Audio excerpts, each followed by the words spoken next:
પાલનપુર તાલુકાના નળાસર ગામે તંત્રની રેમ નજર હેઠળ બેફામ બન્યા ખનન માફિયા. પાલનપુર તાલુકાના નળાસર ગામે તંત્રની રહેમ નજર હેઠળ બેફામ બન્યા ખનન માફિયા. નળાસર ગામના એસી સમાજના લોકોએ મુખ્યમંત્રી ભૂપેન્દ્રભાઈને લેખિતમાં રજૂઆત પણ કરેલ અને સાથે આ બાબતે ઉગ્ર આંદોલનની ચીમકી પણ આપેલ.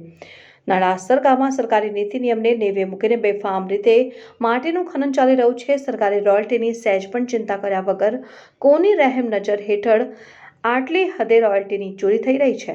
ખેતરમાં શેડે આવેલા અનુસૂચિત જાતિના લોકોમાં ખેતરમાં જવાનો રસ્તો 25 ફૂટ જેટલો ઉતારી નાખવામાં આવ્યો છે અને હાલ એ રસ્તો એકદમ જોખમી બની ગયો છે. એ રસ્તા ઉપરથી ખેતી કામ માટે ટ્રેક્ટર કે બીમાર ઢોર માટે ડેરીની ગાડી આવવી પણ મુશ્કેલ થઈ ગયું છે. શું તંત્ર આ બાબતે કોઈ પગલાં ભરશે કે પછી મોટા માથાઓને છાવરી લેવામાં આવશે? આટલી ઊંચાઈ ઉપરથી કોઈ ઢોર કે ગાડી નીચે પડીને જાનહાનિ થાય તો જવાબદારી કોની? જાનહાનિ થયા પછી જાહેર થયેલું સરકારી વળતર શું કામનું? હવે આમાં ન્યાયતંત્ર જીતશે કે હપ્તાખોરી એ જોવાનું રહ્યું. શું બનાસકાંઠા પોલીસ વડા સાહેબ આ બાબતે આ એસી સમાજના લોકોને ન્યાય આપશે?